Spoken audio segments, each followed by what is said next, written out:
proteção, invocando a proteção de Deus em nome do povo de Almarim, iniciamos o nosso trabalho. Está aberta a 5ª sessão extraordinária do 3º período da 12ª legislatura. De acordo com o artigo 156 do nosso regimento interno, a sessão extraordinária será composta exclusivamente pela ordem do dia. A presente sessão tem por objeto o julgamento do prefeito Bruno Patriota e do vice-prefeito Francisco Alexandre dos Santos, em virtude de liminar deferida pela juíza da comarca de Macaíba e tendo em conta a dúvida sobre o conteúdo liminar, uma vez em que a Câmara, mesmo antes de ser intimada, já havia cumprido a ordem que impediria a continuidade do julgamento, resolve-se adotar seguintes procedimentos de julgamento: leitura do parecer final da comissão, leitura das peças requeridas pelos vereadores, palavra dos vereadores por 15 minutos cada, facultar a palavra o prazo de 2 horas à defesa do prefeito Bruno Patriota, votação das acusações contra o prefeito Bruno Patriota. Caso permitida a continuação do processo contra o vice-prefeito, será concedido o prazo de 2 horas à defesa do denunciado Francinilson. Votação das acusações contra o vice-prefeito Francisco Alexandre, que neste momento é a Casa Legislativa. Passo a palavra ao vereador Tarcísio Júnior, relator da comissão, para a leitura do parecer final da comissão. Senhor presidente, senhores colegas vereadores, população aqui presente, meus cumprimentos a todos vocês. Senhor presidente, passarei agora a fazer a leitura do parecer final do trabalho que foi desenvolvido pela Câmara Municipal de Almarim e principalmente pela sua comissão, que foi instituída no dia 5 de agosto de 2015. Parecer final. A presente comissão de processo de cassação foi instituída em 5 de agosto de 2015 pelo plenário da Câmara Municipal de Almarim, tendo em vista denúncias apresentadas pelo senhor Luiz Carlos Bidu Medeiros, cidadão do município de Almarim, então residente à rua João Avelino de Araújo, número 43, Alto da Conceição. Este relatório e parecer materializam que determina a legislação que rege o processo de apuração de possível prática de político-administrativa por parte do prefeito, vice-prefeito e vereadores, notadamente o Decreto de Lei 201 de 27 de fevereiro de 1967 estabelece o que é considerado infração político-administrativa, define o procedimento para sua apuração e combina a pena no caso de sua verificação. Este documento está estruturado da seguinte forma: uma primeira parte, onde se descreve a legislação aplicável à espécie, se aponta o entendimento da comissão quanto à sua competência resultante do texto de lei. Em um segundo momento, se faz um relatório do passo a passo do procedimento ou caminho trilhado pela comissão até a presente data. Em um terceiro momento, a comissão enfrenta um a um os argumentos da defesa. Quanto ao processo, a competência e os atos da comissão e a abrangência dos fatos que foram submetidos a seu crivo. A seguir, no quarto momento, o relatório aborda os fatos traduzidos, a denúncia e a implicação dos acusados, neste caso prefeito e vice-prefeito, dentro do universo de atuação de cada um, opinando pela responsabilização ou não de cada um deles. Por fim, a comissão faz uma síntese de suas indicações, incluindo o parecer para que se proceda ao competente julgamento pela Câmara Municipal. A legislação aplicada à espécie.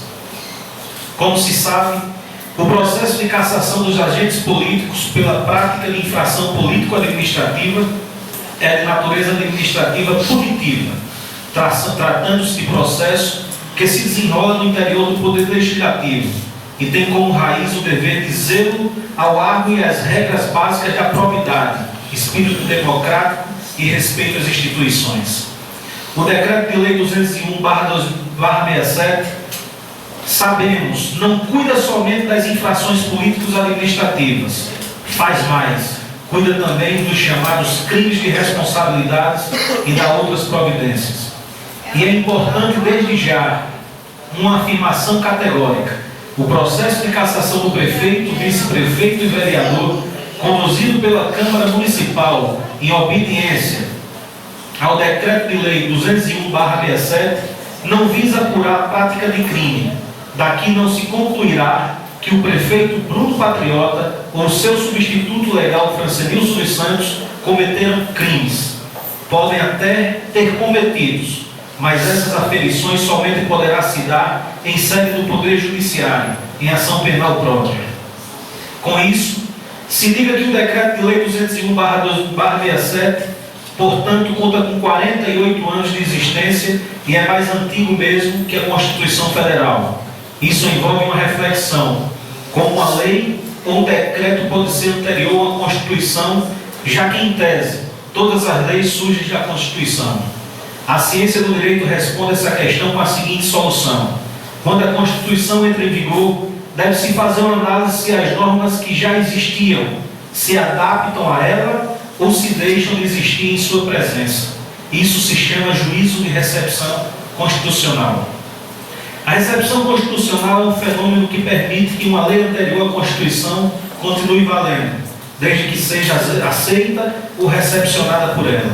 Pois bem, o Supremo Tribunal Federal confirmou isso através da súmula 496, que diz que são válidos porque, salvaguardados pelas disposições constitucionais transitoriais à Constituição Federal de 67, os decretos de leis expedidos de 24 de janeiro a 15 de março de 1967. José Afonso da Silva sustenta que o Decreto de Lei 201/67 dispõe sobre matéria de 4 naturezas: crimes de responsabilidade, em seu artigo 1º, e o respectivo processo penal, infração político-administrativa, em seu artigo 4º, e o processo de cassação de mandato, delas decorrente, em seu artigo 5º.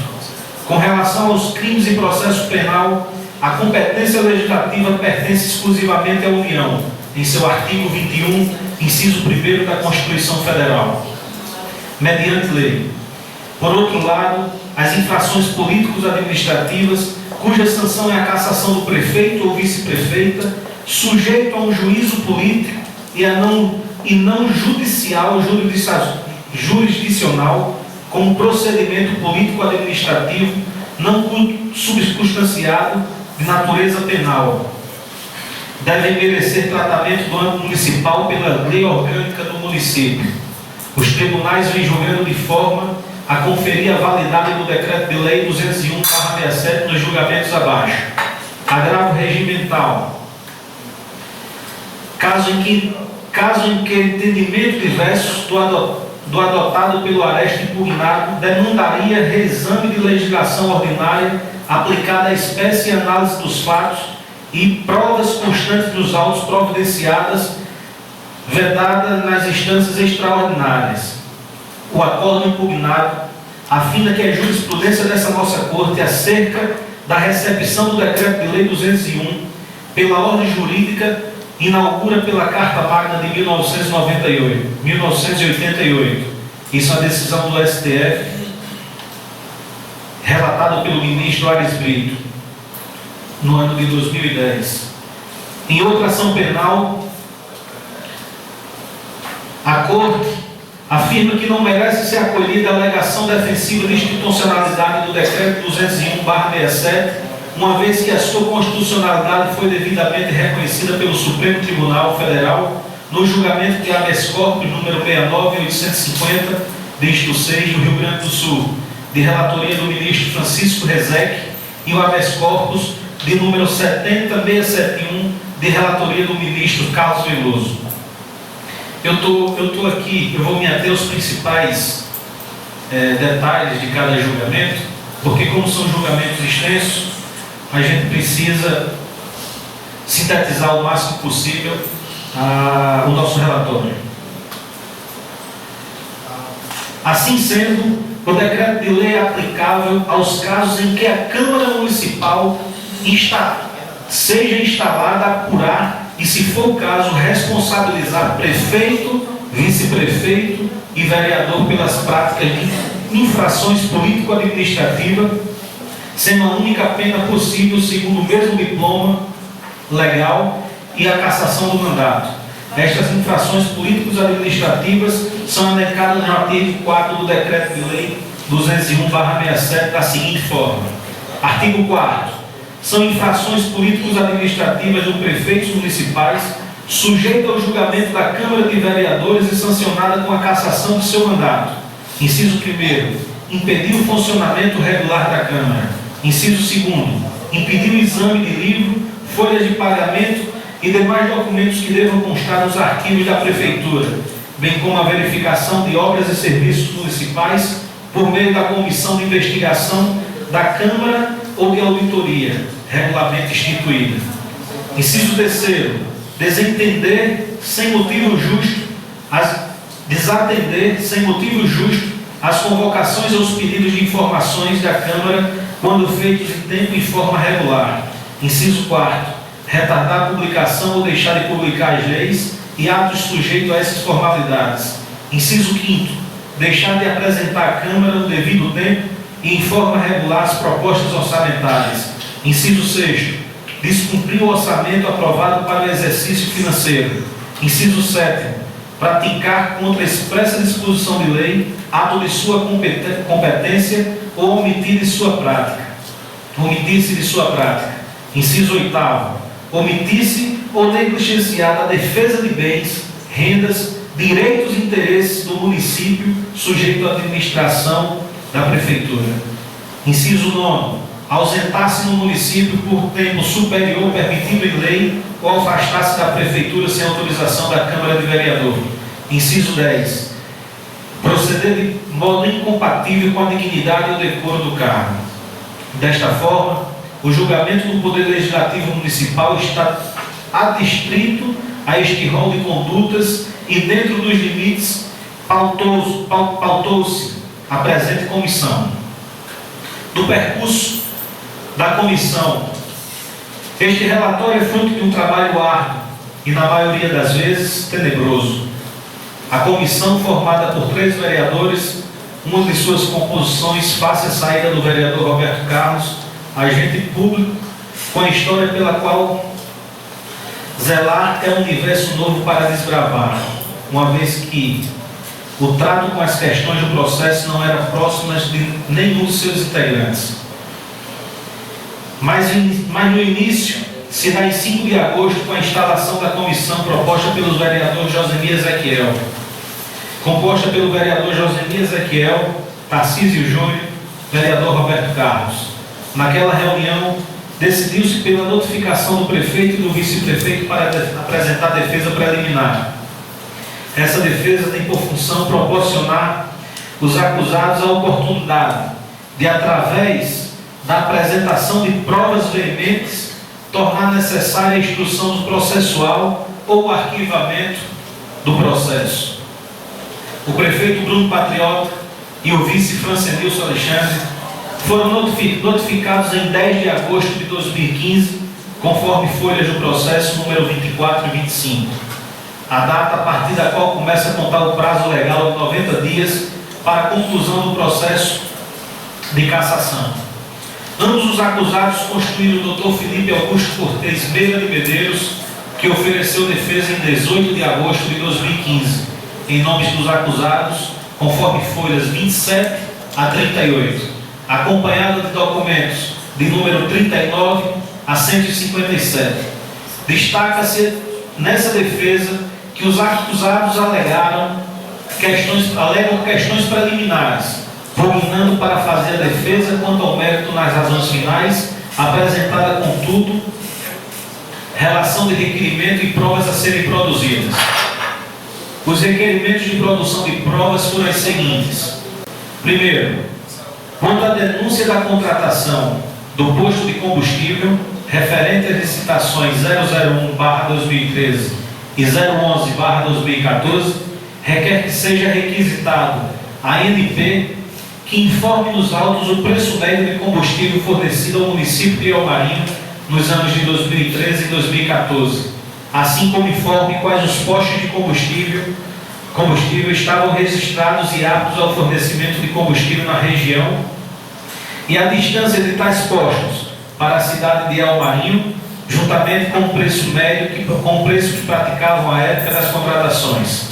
Perícia em toda a frota própria e locada ao município de Ilhomarinho, com a finalidade de apurar a média de quilometragem rodada por cada automóvel em um mês e a média que se gasta em cada veículo, com quantos quilômetros eles rodam. As oitivas de todos os membros da comissão de licitação voltada para a aquisição de combustível, inclusive o leiloeiro oficial da prefeitura, que presidiu o pregão presencial à época, Daniel Anselmo Soares. Na parte 2, requer que a denúncia quanto à denúncia de que carros que nada têm a ver com a área da saúde são abastecidos com recursos da saúde e autorização do secretário de tributação, à época o irmão do prefeito, oitiva de secretário de saúde, Salles Araújo Guedes, do secretário de tributação, Arthur Patriota Medeiros, e do responsável pela frota de veículo que presta serviço à saúde, Renato Soares Júnior. Ponto 3. Quanto à denúncia de que os veículos foram locados à empresa Vânia de Medeiros Lima, oitiva de todos os membros da comissão de licitação e do leiloeiro oficial Daniel Anselmo Soares, que presidiu o pregão presencial 2/2003. Quarto ponto. Quanto à denúncia de que os gêneros alimentícios adquiridos através de licitação 2/2015 do Fundo Municipal de Assistência Social e 01/2015 da Prefeitura Municipal de Ilhomarinho, as oitivas de todos os membros da comissão de licitação e do leiloeiro oficial Daniel Anselmo Soares, que presidiu a mencionada licitação. Quinto ponto. Quanto à denúncia da má aplicação dos royalties recebidos pelo município de Ilhomarinho, requisição do Tribunal de Contas do Estado, das prestações de contas dos anos de 2013, 2014 e 2015 até o presente momento, com informações se as contas foram ou não aprovadas ou que estado se encontram. Ponto 6. Quanto à denúncia referente ao pregão presencial 04/2015, referente a corte de terra no município, a oitiva de todos os membros da comissão de licitação e do leiloeiro oficial Daniel Anselmo Soares, que presidiu as mencionadas licitações.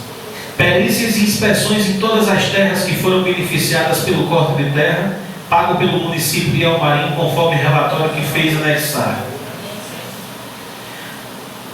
Ponto 7. Quanto à acumulação de cargo por parte do vice-prefeito, acusado de acumular o cargo de secretário de Agricultura com o cargo de agente penitenciário, juntada 2 documentos em anexo e comprovante de que o vice-prefeito afastou-se do cargo de agente penitenciário em 29/12/2012, estando assim apto a assumir outras funções administrativas. Ponto 8. Quanto à denúncia sobre a empresa que faz coleta de lixo no município, oitiva dos responsáveis pelo cumprimento do contrato, José Maurício de Menezes Neto, e dos responsáveis pela administração e manutenção de veículos de coleta de lixo em Ilhomarinho, Renato Soares Júnior. Assim como também do secretário municipal de obra, Gildo Bezerra, responsável pelos funcionários públicos que realizam limpeza pública municipal.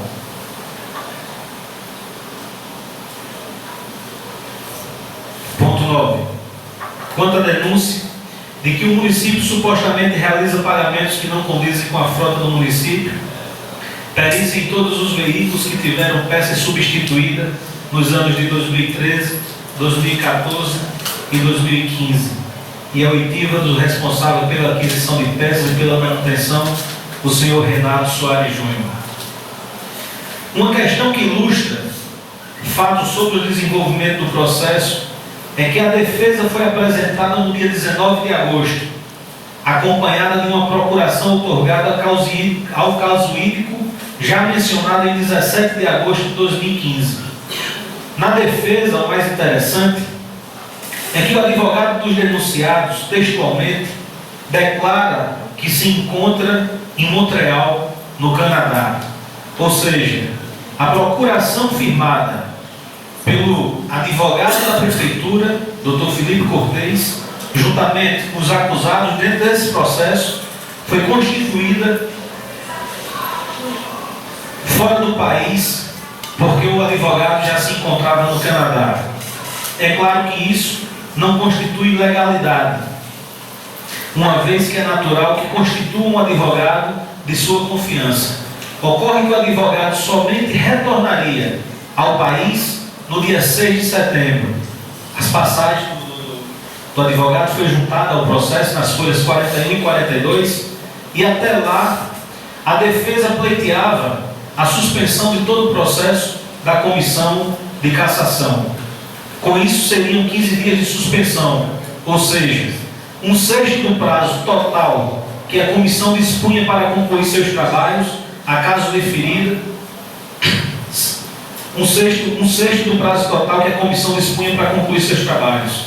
A caso deferida, o que não foi, a melhor defesa para os acusados seria simplesmente bancar o Dr. Felipe Cortez por cerca de 90 dias no Canadá, até que a comissão pudesse concluir esse prazo de 90 dias para se encerrar. Documento dos mais importantes da comissão é juntado pela defesa do vice-prefeito Francenilson, em que o vice-prefeito declara que faz opção remunerada ao cargo efetivo de agente penitenciário, conforme as folhas 52 do processo. A declaração firmada em janeiro de 2013 e chega a juntar contra-cheques relativos à percepção de seu cargo efetivo, conjuntamente com o relativo de cargo de vice-prefeito e secretário municipal de agricultura, que foi exercido pelo vice-prefeito Francenilson. Junta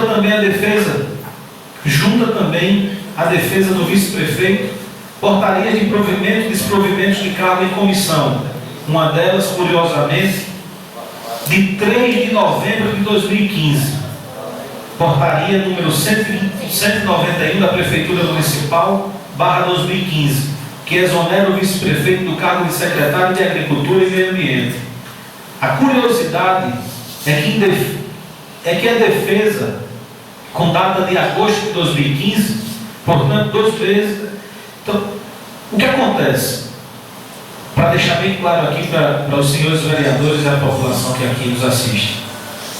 A defesa do prefeito, do vice-prefeito, fez juntada de um documento dentro dos autos, aonde o vice-prefeito ocupava o cargo de secretário de Agricultura e Meio Ambiente do município de Elmarinho. E a data de exoneração desse documento, que foi apresentado oficialmente por ele, a comissão, nós estávamos em agosto. E a data do documento já era de novembro. Então, é estranho aparecer documentos desse tipo dentro do processo, de forma oficial e vindo mais do vice-prefeito e da Prefeitura Municipal de Elmarinho. Em 21 de agosto, a comissão aprova parecer deste relator em que são analisadas as questões preliminares erguidas na defesa que tratavam de impedimento do presidente da Câmara e do vice-presidente, da impossibilidade da comissão produzir provas e da incompetência desta para julgar os fatos que compõem as denúncias. O pronunciamento da comissão sobre esses temas serão ratificados adiante. Além disso, a sessão de 21 de agosto decidiu pelo deferimento das provas requeridas na defesa e o indeferimento da suspensão do processo até o retorno do advogado constituído pelo prefeito e o vice-prefeito. A comissão fez expedir notificações ao prefeito e vice-prefeito, informando a data das reuniões da comissão. O vice-prefeito recebeu pessoalmente a notificação em 25 de agosto e o prefeito Bruno Patriota, que não se encontrava no município, teve a sua notificação recebida em seu gabinete na Prefeitura na mesma data. Em 25 de agosto, a comissão reuniu-se exclusivamente para marcar uma reunião extraordinária no dia 27 do mesmo mês. E no dia 27 de agosto, por sua vez, foi definida a oitiva das testemunhas nos dias 1, 2, 3 e 4 de setembro de 2015. De tal ato, foi comunicado ao vice-prefeito pessoalmente, conforme folha 168 do processo principal, e na ausência do prefeito do município, foi entregue a notificação ao seu chefe de gabinete, ambas as notificações datadas de 1º de setembro. As folhas 184, o presidente da comissão, em razão das intimações dos denunciados haverem sido feitas em 1º de setembro, transfere os depoimentos anteriores marcados para aquele dia para o dia 4 de setembro, uma vez que a legislação exige 24 horas de antecedência. Em 8 de setembro, tendo em vista o não comparecimento das pessoas intimadas e a dificuldade de testemunhas sequer receber as intimações, a comissão decidiu requerer ao presidente da Câmara que submetesse ao plenário a convocação compulsória dos servidores públicos para comparecimento frente ao plenário da Câmara para prestar os esclarecimentos sobre as denúncias lançadas dentro do processo. No mesmo dia, dia 8 de setembro de 2015, foram expedidos 9 ofícios requerendo documentos para instruir os trabalhos desta comissão, conforme folhas número 186 e 195. Documentos esses, diga-se de passagem, que nunca chegaram à comissão para que nós pudéssemos fazer qualquer tipo de avaliação. Das decisões da reunião no dia 8 de setembro foram intimados por mão própria o vice-prefeito e o gabinete do prefeito, já que não foi encontrado o prefeito municipal em nenhuma dessas vezes. Nenhum secretário ou servidor compareceu à convocação da Câmara. Foram colhidos os depoimentos e depois invalidados 3 depoimentos, conforme folhas 203 a 208, por ausência de intimação pessoal do prefeito, por quem se procurava e não se encontrava, ou de seu único advogado constituído, que apesar de conhecer bem o processo, uma vez que seu outro cliente, o vice-prefeito Francenilson, recebeu todos os atos, e até porque, nesta época, já havia demandado judicialmente 2 vezes contra o processo. Em 15 de setembro, constatada a dificuldade de intimar pessoalmente o prefeito e o seu advogado, foi providenciada a intimação por edital, na forma do artigo 5º do Decreto de Lei 201/67. Destaque-se que muito se buscou o prefeito, mas esse insistiu em usar a estratégia da ausência para fazer a comissão perder tempo. Em 21 de setembro, a comissão é informada pelo Ministério Público Estadual da instalação do inquérito civil contra o prefeito por acúmulo de cargo, para apurar irregularidades na licitação de gêneros alimentícios, para apurar irregularidades na contratação de serviços de corte de terra, para apurar irregularidades na licitação de aquisição de combustíveis e para apurar irregularidades na contratação de bandas musicais. A comissão, em 22 de setembro, decidiu pela publicação do edital conforme o modelo apresentado e se noticiou a deflagração da Operação Resistência, que afastava o prefeito Bruno Patriota, havendo sido empossado seu substituto, Francenilson Alexandre. Expedientes oriundos do Ministério Público trazem provas emprestadas da deflagração da Operação Resistência e estão relacionadas nas folhas 219 a 262.